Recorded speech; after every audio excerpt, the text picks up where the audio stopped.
नमस्कार। एका केयर के YouTube चैनल पे आप सभी का स्वागत है। आज मैं डॉक्टर प्रीति बात करूंगी पीठ दर्द की समस्या के बारे में। हम क्लिनिक में देख रहे हैं कि दिनों दिन युवाओं में प्रौढ़ों की तरह पीठ दर्द की समस्या बढ़ती जा रही है और हम आज बात करेंगे कि क्या कारण है जिसकी वजह से ये समस्या बढ़ रही है।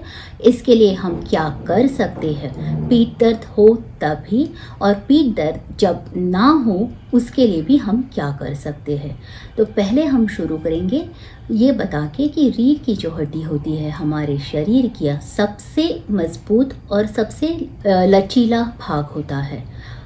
तो हमें हमेशा फिज़िकल एक्टिविटी या दिनों दिन के हमारे जो कार्यक्रम होते हैं वो सही तरीके से करते रहने होते हैं।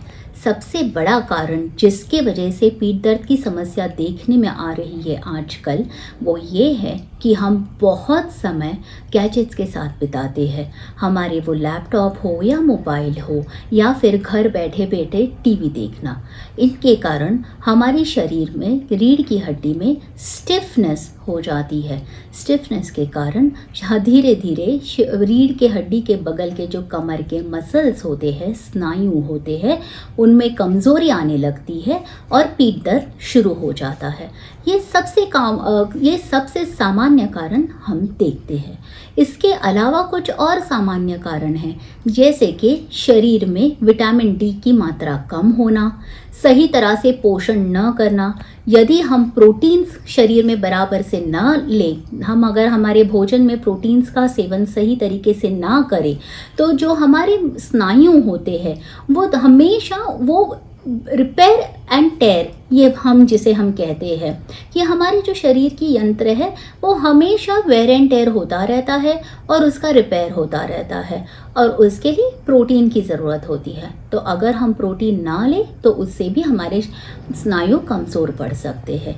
उसी के साथ ये दिखने में आता है कि कुछ असाधारण कारण हैं, जैसे कि रीढ़ की हड्डी में इन्फेक्शन हो जाना, रीढ़ की हड्डी में कोई गांठ या ट्यूमर आ जाना, रीढ़ की हड्डी की कभी अगर फ्रैक्चर वगैरह हो जाए उसके कारण।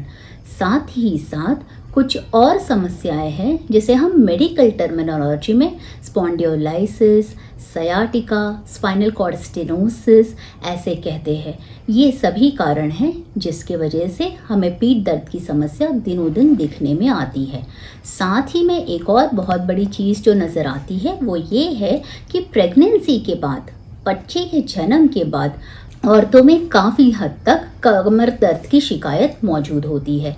इसके दो कारण होते हैं, या तो बच्चे के पैदा होने के बाद हमने हमारी पीठ की, हमारे बैठने के तरीके में सही तरीके से अगर हमने उपाय ना रखे हो तो भी मसल्स वीक हो जाते हैं, और अगर हम कैल्शियम और विटामिन डी सही तरीके से प्रेगनेंसी के दौरान और जब हम बच्चे को माँ का दूध पिलाते हैं उस दौरान अगर नहीं ले रहे हैं तो उसके कारण कैल्शियम और विटामिन डी की कमी के कारण भी पीठ दर्द शुरू हो जाता है। तो ये हम लोगों ने देखा है कि स्त्रियों में काफ़ी हद तक पाया जाता है।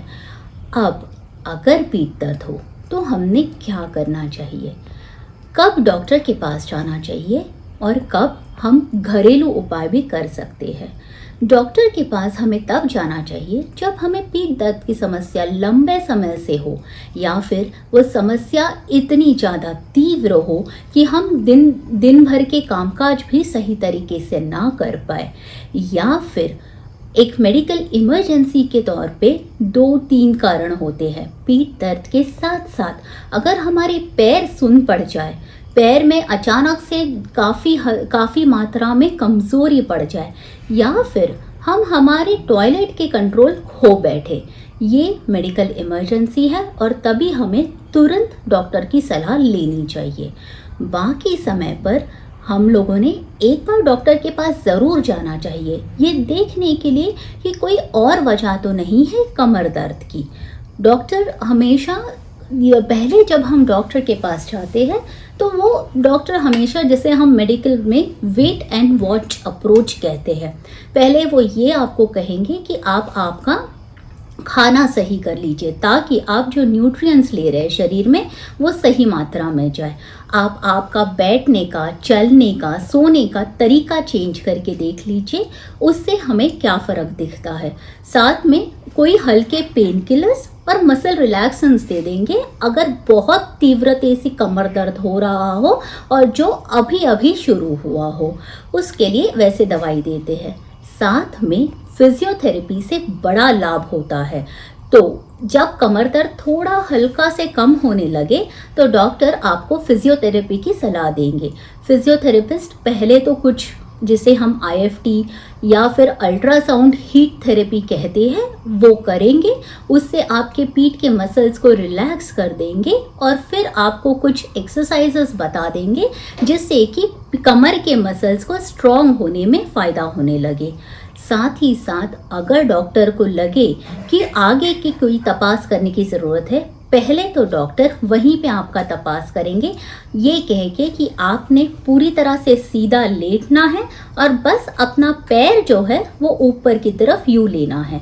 ये लेते समय अगर पीठ में दर्द हो तो ये सयाटिका हो सकता है और इसके लिए अलग तरीके का इलाज है। अगर ये ना हो तो ये बस हमारे जो मसल्स या स्नायु होते हैं उनके टेंशन के वजह से या उनके कमज़ोरी के वजह से है।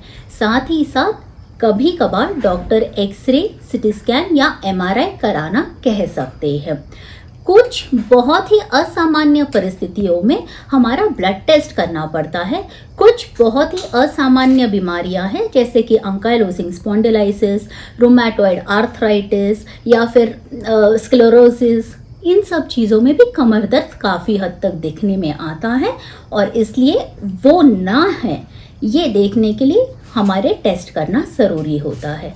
ये सारे टेस्ट के रिपोर्ट अगर नॉर्मल आ जाए तो विटामिन D की ब्लड टेस्ट करके विटामिन D की मात्रा एक बार देखनी पड़ सकती है